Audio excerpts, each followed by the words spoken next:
What is up, everyone? How's it going? Hope you're doing well. Hope you're having an amazing Friday.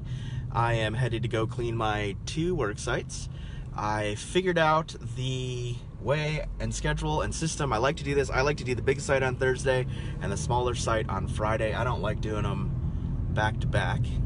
But yesterday was Aloha Day, which is the first day where we welcome new students for the quarter, and we had a little beach day, so I chose to go to that instead of cleaning. So I got to do them both today, and it's going to be good. Going to be real good. Going to get it done. Going to listen to some audiobooks. Not sure what I'm going to listen to today, but it is fun that I can go and hang out and listen to books as I clean. Trying to think if I should share with you guys what I'm thinking about right now. I don't know if I'm gonna or not. I will get to our topic. If you were a billionaire, how would you invest in yourself? That's the question we're gonna be talking about today. And I think we're just gonna get into it. So, if you had $1 billion or more, how would you invest in yourself? Pat Mitzel, hello. Thank you for watching. Message me and let's catch up. Let me know how all things Mitzel are going. But yeah, if you were a billionaire and you could invest in yourself, what are the things that you would do to invest in yourself? What kind of training would you go get? What kind of whatever? How would you better yourself? What are some of the things that you would not do that you don't enjoy doing so that you could have more time to do the things that you enjoy? What are some of the processes that you have to do every day that you could delegate so that you could have more time in your day if you were a billionaire? So what got me thinking about this was I was rereading Donald Miller's Scary Close. I don't know if you guys have heard of that book at all, but it is excellent. I got about halfway through it on this time, but this was my favorite question, I think, to ask people for 2018. This was my favorite question. Yeah, how would you invest in yourself if you were a billionaire? But I was reading this book and he's talking about the mentors that are in his life, and I'm just like, man, Donald Miller, successful writer, I wonder what level of mentor he can pay for in his life, and if we're trying to grow, what kind of mentors should we have in our lives? So I'm just thinking about the billionaire thing because I like asking questions that are not limited to resources, right? We always make excuses because we don't. The first thing that comes up is like, we don't have enough money to do that. So why even think about that? But if you had unlimited resources, let's just dream right now. How would you invest in yourself? So Donald Miller is a Christian author. He wrote Blue Like Jazz, which I really should go back and read. I really liked it at the time. I think this was like high school. Yeah, I think the subtitle of that book was Non-Religious Thoughts for Religious People or something like that. But I just kind of liked his thoughts on following Jesus and his writing style. I really just connected with his writing style. It didn't feel like I was reading a book. It just felt like we were having a conversation and I couldn't put it down. So he also wrote another book called 1,000 Miles in a Million Years, I think. And I think that was about him making the film for Blue Like Jazz, which a friend of ours worked on. I didn't see the film, but it was pretty cool. Here's a cool story. So we have a friend in Nashville, an acquaintance. I grabbed coffee with him and he was talking about trying to find the money to shoot this film with Donald Miller.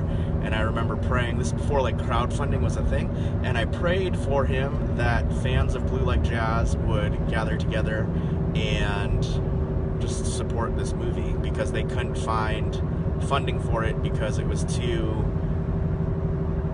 all the money that was out there was held by older people and they just didn't understand Blue Like Jazz at all. So I prayed that with this guy Ben Pearson that the movie would be funded by people that loved Blue Like Jazz, and that's how they ended up doing it. I think they did crowdfunding, and that's how they got most of their funding. So that's pretty cool right there. But anyway, he wrote 1,000 Miles in a Million Years, which was about his process of making this movie about his life, which he thought was a really weird process. I could imagine that would be a weird process. But the cool thing about Twitter is I shot him a tweet that said something like, Donald, you always are able to articulate what I think and feel but can't express. And isn't that the role of artists, right? To articulate what people think and feel but can't express. So if you are an artist, I need you to keep creating, because that's the calling on artists' lives, is to articulate through your medium what people think and feel but can't express. So I also think that I'm figuring out this content game as well. I've just been creating tons of content. I'm going to get back to this question, but I've been creating tons of content and trying to figure out how does this all work together and what's the process of it. So I think it's starting to make sense. So my Instagram feed is ugly. I know it's ugly. It doesn't look good. There is no theme, but that's coming. And I think a lot of times we get caught up. So I'm doing this 30-day training with ClickFunnels right now, the One Funnel Away Challenge, 30-day challenge. It's been super good. And it's helping me process through some of these things, all the content stuff that I'm doing. So let me know if you want to do one of those challenges. I can get you an affiliate link. But it has been amazing, amazing training as far as just thinking in terms of content and marketing and communication, digital communication, even, you know, getting people to take action, having clear calls to action and stuff like that, storytelling. I've just benefited a ton from this program, and I just finished week 2. So super good product, way worth more than the $100 value that I had to pay to take the course, and it's good. I don't often think that things are worth more than you pay for them, but this course totally is, and I would do it again. I'm really benefiting from it, and I think it's going to change my life, honestly. It's just giving me a skill set that I think is really good. So all that to say, I think I'm figuring out this content game of how to repurpose content. So right in telling this story about this question that I have is a piece of content. That whole quote right there about artists' jobs and calling, I can do a whole nother live about that video, or I could post that as a quote on Instagram. And that's the whole purpose of, sorry about that. That's the whole purpose of repurposing content. So I feel like today that clicked a little bit more. Sorry, I'm driving and it said rotate your phone because the road is so bumpy. I need to figure out some kind of gimbal action for my car, or Hawaii needs to get new roads. Anyway. So yeah, talking about this question of how would you invest yourself if you were a billionaire? What are the things that you would do? How would you better yourself? How are you investing in your future self right now as well? That's a good question. That's a Jim Rohn question right there. How are you, or always do more work so that you're investing in your future self, I think is his quote. So I think the things that I would do is counseling. I would go and get counseling, which I'm actually seriously considering doing and starting the process on that.